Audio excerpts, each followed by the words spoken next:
Hello. So this is take 2, which I don't normally do, but as I was driving, the camera went kind of that way, so we're starting over. So deja vu, man. Oh man. So anyway, we went and saw Battlecreek, which again I'd never heard of until about 24 hours ago. And apparently nobody else has ever heard of it either. not because there were like 8 people there. Yeah, and it was so a film directed by what I can only assume is Clint Eastwood's daughter, Allison Eastwood. Yeah, little nepotism in the Eastwood family, by the way. So she directed it. Her brother did all the composing. The dog that's in the movie is apparently theirs, since the dog had a last name, which was interesting to me. But anyway. So this little Sundance darling, which should give you an idea of what you're in for. It's Sundance. That's actually kind of ironic when you think about it. With this film. It is. Because the lead character in this film is like some kid who has like a skin disease where he can't go out in the sun or he gets burned, and he's got like a burn here on his neck. But did he really have a skin disease, or did he just have a terrible burn scar? That's what I wasn't sure about. I'm going with the concept that he had a skin disease because that's what... that's what they said. That's what the lady at the diner said. You know, when giving exposition to not Ellen Page. Jesus. I need to get a new one of these. Yeah. It's sliding everywhere. It's sliding all over the place.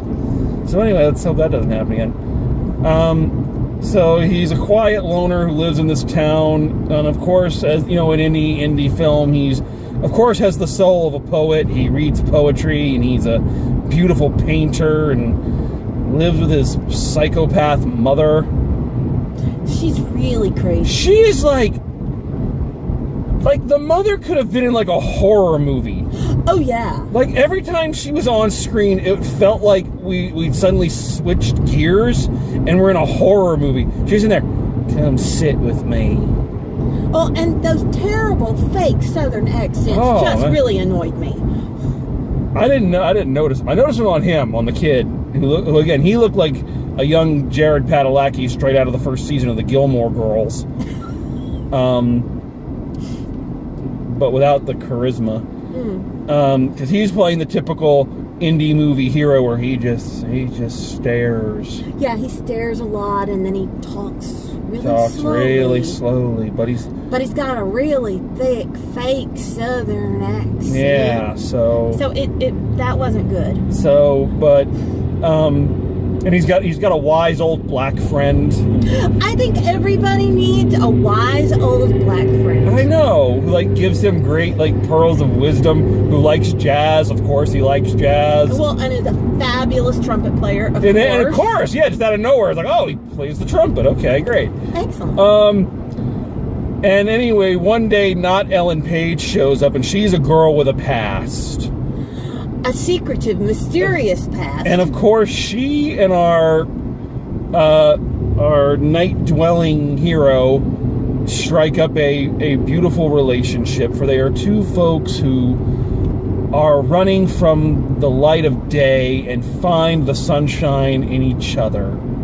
Or some pseudo-philosophical line of bullshit like that. Yes.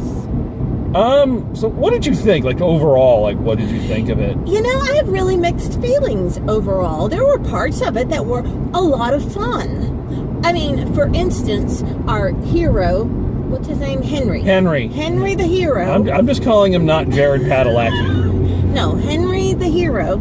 He had never been trick-or-treating. And so he and Allison... Not Ellen Page. He and Allison all of a sudden just went trick-or-treating. And everybody, you know, the first door they go to, they say, it's not Halloween for a month.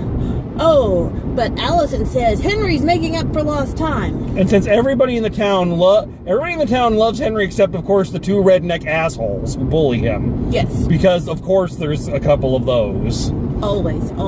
So yes, because everybody in the town loves Henry, they're like, here, oh, aren't you too darling? And they go all around and they get Pop-Tarts and apples, and Y's black friend gives them beer. And a plant. And a plant. They give them plant. That was, but yeah, that was a cute scene. Ironically, like, the things that I liked about this movie are like so weird, and like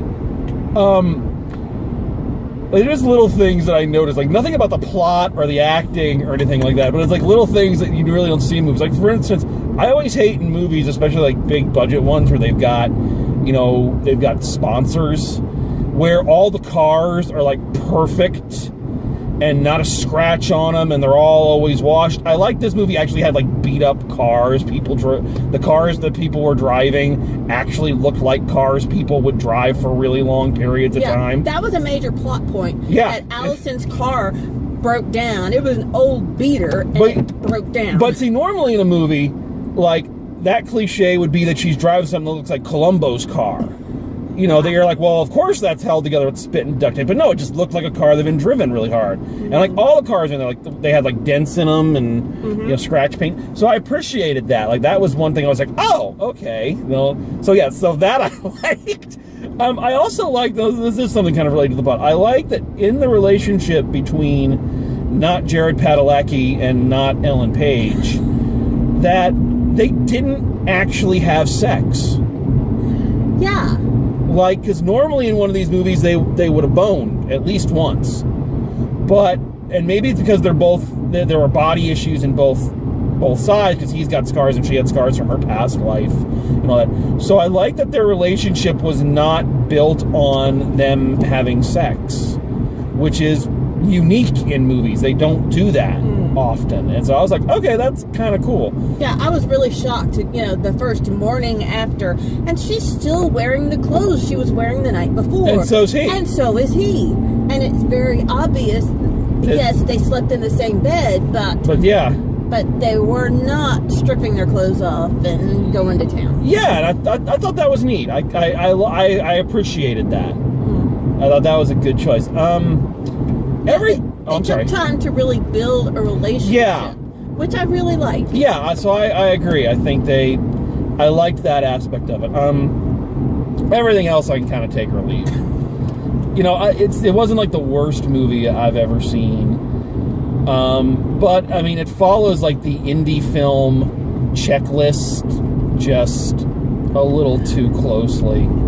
Yeah. Our wounded hero who's quiet and thoughtful, the girl with the past, like I say, the wise black friend, the controlling mother, and of course there's a secret from the past that he learns, and it changes everything, and then her past comes back to haunt her. Actually, I did not like that part.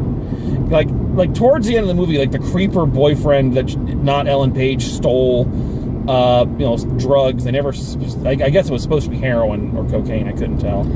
I certainly couldn't tell. Well, she had track marks, so I'm assuming it was heroin.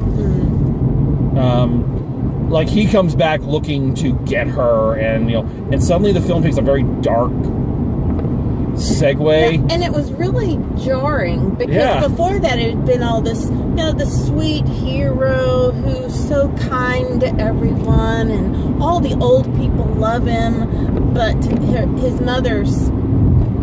Yeah. The guy she was sleeping with occasionally, he was one of the bullies. Yes, of course. Which was so bizarre. Because of course he was. Well, yeah. Of course. Of course. But, other than that one little scene with the bullies bullying, it was mostly, everything's kind of... It was nice. It's a dark edge, but it's mostly sweetness and light. And then all of a sudden, the boyfriend comes back, and he's really evil. Yeah.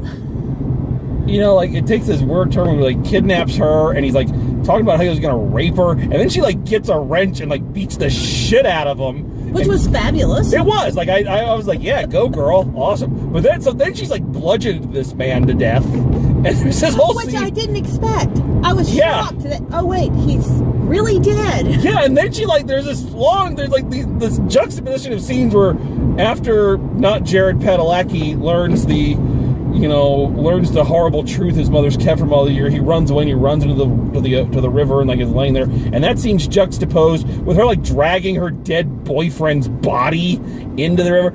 And then like at the end she goes and meets him in one of those great scenes like you see in a rom-com where they're chasing after each other in the airport and they find each other and they leave the town. I'm just sitting there thinking, so is she gonna tell him that she bludgeoned some guy to death? I don't think so. Because the whole thing, the reason that bugs me is because the whole thing is, is that the climax of the film is him going, I don't want any more secrets. I want to know the truth. I don't want people to treat me like I'm always going to break, So he goes and gets this horrible truth from his mother. So now he's with this girl that now has a pretty dark fucking secret. Yeah. Darker than anything she had before. She was a junkie at one point. Okay. I'm sure not pretty for her, but I think in the grand scheme of things, I think he probably could have understood that. But, now at some point, you might have to tell this guy you bludgeoned a dude to death. Imagine what happens when that secret comes out in Battlecreek 2. Well, based on ticket sales, I don't think there's going to be a Battlecreek 2. Damn! I was really hoping it would be an integral part of the Eastwood cinematic universe. Kept waiting for like the stinger at the end. Another thing that bugged me about this movie, especially given kind of what I was talking to my kids about at rehearsal the other day. What was that? Yeah, it's a text message. No, what were you talking to your kids about? Because we're talking about like cue pickup, and you've got to, you can't leave spaces in between lines because, it drags the scene. The energy just collapses. Yeah. And that's like one of the independent movie checklists is there are so many goddamn pauses in this.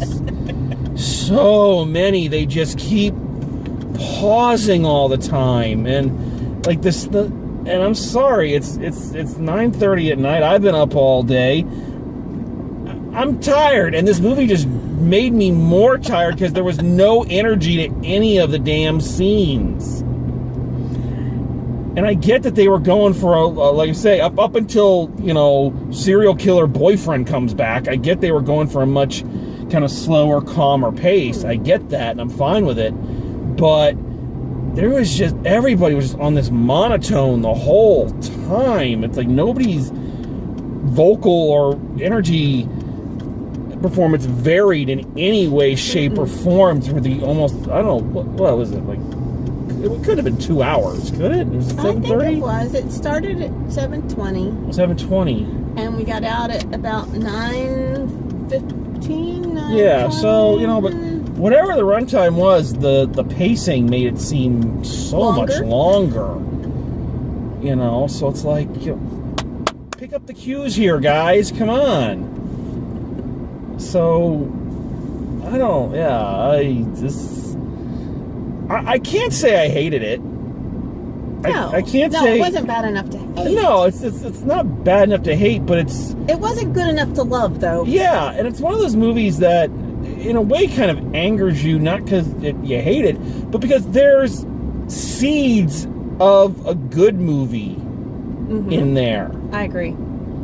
There's like the groundwork of something good there, and like I said, there were good choices made, and there was, it wasn't and as much crap as I give not Ellen Page, I thought she actually did a pretty good job acting. I thought she and Wise Black Friend were probably the two best actors in the film. So there was some good choices being made. It just feels like it didn't. I don't know. It wasn't cohesive. Somehow. No, the tone wasn't cohesive. Nothing was cohesive. It didn't. Yeah. I don't know. I don't either. So I got nothing else. I don't know what else to say. Okay, I will say this. The music. So yeah, obviously done by Clint Eastwood's kids. His daughter directed. His son is a composer and did the music. I actually did like the music.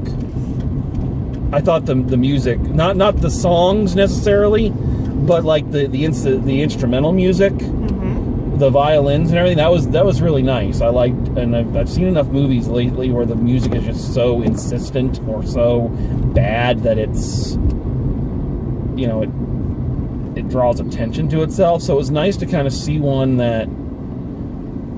Yeah, that's the thing. It didn't really draw attention to itself. Yeah. I remember thinking, well, this song is good, but mostly it was just, you know, it fit what was going on in the film. Yeah, so I liked the music. So I guess that's really, I can't think of anything else, honestly. I feel like I'm losing my touch. A lot of these videos lately haven't been going the full 20 minutes, you know, which I'm sure nobody will really complain about. I mean, well, you know, there's some films that are just more to talk about. Yeah, and there's not much to talk about with this one. Again, not bad. If you like those kind of films, check this out before it, you know, disappears into the ether. Mm-hmm. But I mean, you're not missing anything if you don't. Seriously, honestly. So, would you recommend somebody go to it? You feel strongly about this one, I see. If someone came up to me and said, "Hey, I'm thinking about seeing that movie Battlecreek. What do you think?" I'd say, it's okay-ish, but it's not a movie that I'm going to run out and go, "Hey, have you seen this movie Battlecreek?" Another thing, that title really makes it sound more like an action film. Because every time I say it, I feel like I'm playing a video game. Gotta go home and play Battlecreek. Battlecreek, the video game. I'm gonna play as not Jared Padalecki and paint that mural. Well, when I hear Battlecreek, though, I think of Battlecreek, Michigan. Okay, well. And this was not Michigan. There was nothing Michigan about this. How dare you not be Michigan? Yeah, like, when you first suggested it, and I kind of looked at the poster, I almost thought it was like a movie about the Civil War or something. Like, that's what because I just kind of got a quick glance at the poster, and it looked like someone kind of, you know, standing all proud and shit. So I thought it was like, oh, it must be about the Civil War, but it wasn't. Actually. So yeah, that's this one. So that I got nothing. I'm sorry. I wish I had more for you. I don't have anything more for you. So thank you to Elizabeth for joining me on this one. And Matt and I will be taking in Thor Ragnarok later this week, so we'll see how that goes. So, till next time, drive safe, and I will see you at the movies.